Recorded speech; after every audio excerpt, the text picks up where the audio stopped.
दिन दिन खजाना का भार का बोकिया ले, शिव शिव चुली में का बाल ने एक केका।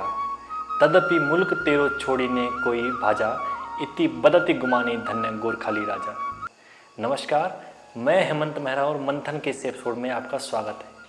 कुमाऊनी बोली के आदि कवि पंडित लोकरत्न पंत, जो कि गुमानी उपनाम से कविताएं लिखते थे, कि एक कविता का अंश अचानक याद आ पड़ा, जो हमें पहाड़ों में आज हो रहे पलायन पर उंगलियां चलाने को मजबूर कर गया।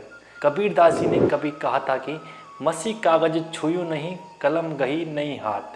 शायद उन्होंने भी लैपटॉप पर ही उंगलियां चलाकर इतना बड़ा साहित्य लिख डाला होगा। खैर, हम भी इसी विदा से बिना मसी कागज छुए और बिना हाथ में कलम लिए आपको पढ़ने या न पढ़ने का विकल्प देते हुए जबरदस्ती कुछ लिख मारने को मजबूर हुए हैं। पहले तो हम इस कविता का संदर्भ सहित अर्थ बता दें। जब डोटी यानी नेपाल के गोरखा राजा ने कुमाऊं, गढ़वाल, सिरमौर और कांगड़ा राज्यों पर आक्रमण करके लूटपाट की, तो उसने लूटे हुए खजाने को सिर पर ढोने के लिए इन्हीं राज्यों की प्रजा का बेगार प्रथा के अंतर्गत प्रयोग किया। प्रजा खजाने को ढो ढो कर बेहाल थी। इसी घटना का वर्णन गुमानी जी ने इस कविता के माध्यम से किया है। वे कहते हैं कि रोज रोज खजाने का भार ढो ढो कर किसी भी आदमी के सिर में एक बाल भी शेष नहीं रह गया, फिर भी पहाड़ के बासिंदे इस देश को छोड़कर नहीं भागे। हे गोरखा राजा, तू धन्य है। तो अब सवाल आता है, जब इतने सारे जुल्म और अत्याचार सहकर भी लोगों ने पलायन नहीं किया, तो जो आज पलायन हो रहा है, तो उसके पीछे वह कौन सा अत्याचार उत्तरदायी है जो आज गांव के गांव खाली हो गए हैं। दोस्तों, सबसे पहले हमें यह देखना पड़ेगा कि उस समय ऐसा कौन सा लालच था जो वहाँ के लोगों को पलायन से रोके हुए था।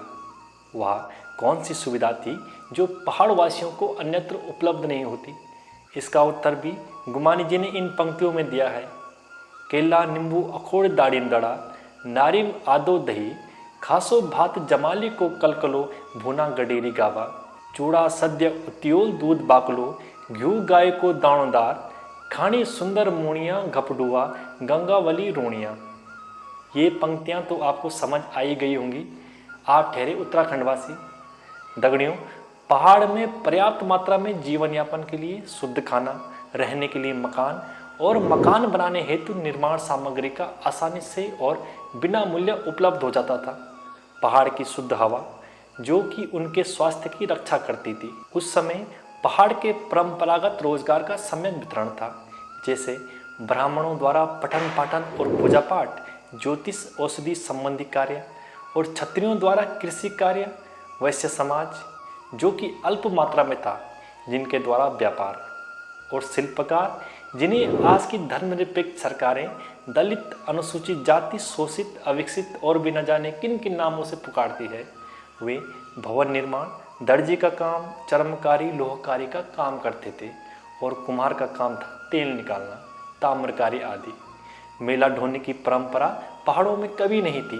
इन्हीं सब कारणों से वहाँ के लोगों ने पलायन का विकल्प नहीं चुना और आई हुई विपदा को अस्थायी मानकर धैर्य धारण करके वहीं रहने का निश्चय किया। ये सब रोजगार अधिकतर पुश्तैनी थे, फिर भी विकल्प और अपवाद मौजूद थे।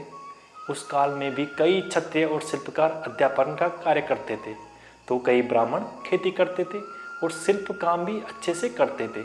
समाज में अत्यंत अमीर या अत्यंत गरीब कोई नहीं था। सबकी गुजर बसर आसानी से हो रही थी। समाज में आपसी भाईचारा उत्कृष्ट कोटि का था। यदि किसी व्यक्ति को नीच दृष्टि से देखा जाता था, तो वह उसकी जाति के कारण नहीं, बल्कि उसकी मूर्खता या अकर्मण्यता के कारण था। मूर्ख ब्राह्मण कभी सम्मान का पात्र नहीं रहा। उसी प्रकार उच्च कोटि का शिल्पकार सदा सम्मान का पात्र रहा।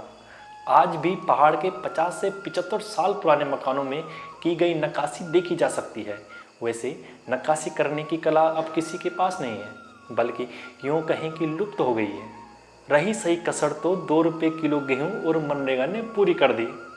अब जहाँ तक खेती की बात आती है, कोई व्यक्ति चाहकर भी खेती नहीं कर सकता, क्योंकि उसकी मेहनत से उगाई गई फसल और फल फूलों को जंगली जानवर खा जाते हैं, मवेशियों को बाघ खा जाते हैं। वहीं मकान बनाने को अब न पत्थर निकाल सकते हैं, न आपको इमारती लकड़ी मिलेगी।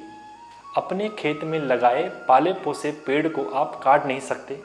मवेशियों के लिए पुश्तैनी जंगलों से चारा नहीं ला सकते। आप खेती और फसलों को नुकसान पहुंचाने वाले जंगली जानवरों को मारना तो दूर, एक पत्थर तक नहीं मार सकते। हाल ही के समय में जिंदा रहने के लिए आवश्यक अनाज और मकान से तो पहाड़ियों को महरूम ही कर दिया है, बल्कि यूं कहिए कि सरकारी कानूनों ने कसकर आपका गला दबाया हुआ है।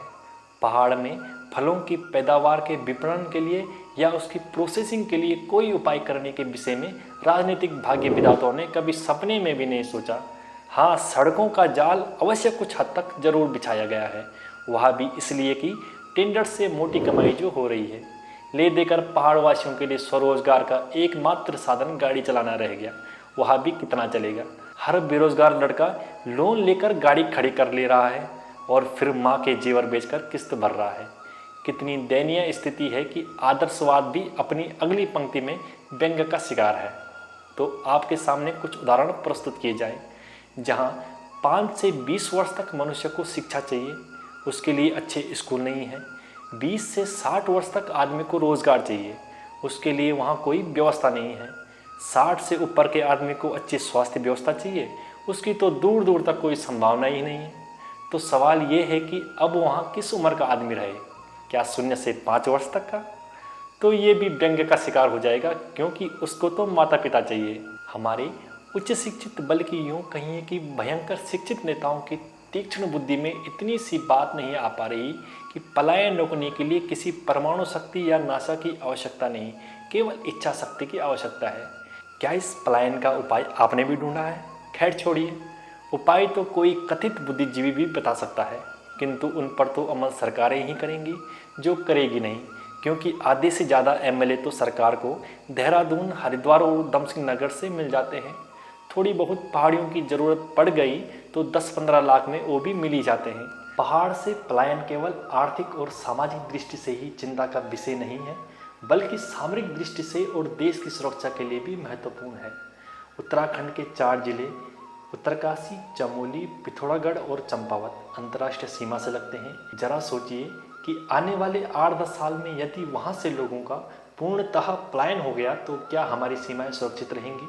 इस विषय पर आईटीबीपी के एक भूतपूर्व महानिदेशक पंडित गौतम कौल ने सन 2001 में एक विस्तृत रिपोर्ट केंद्र सरकार को सौंपी थी।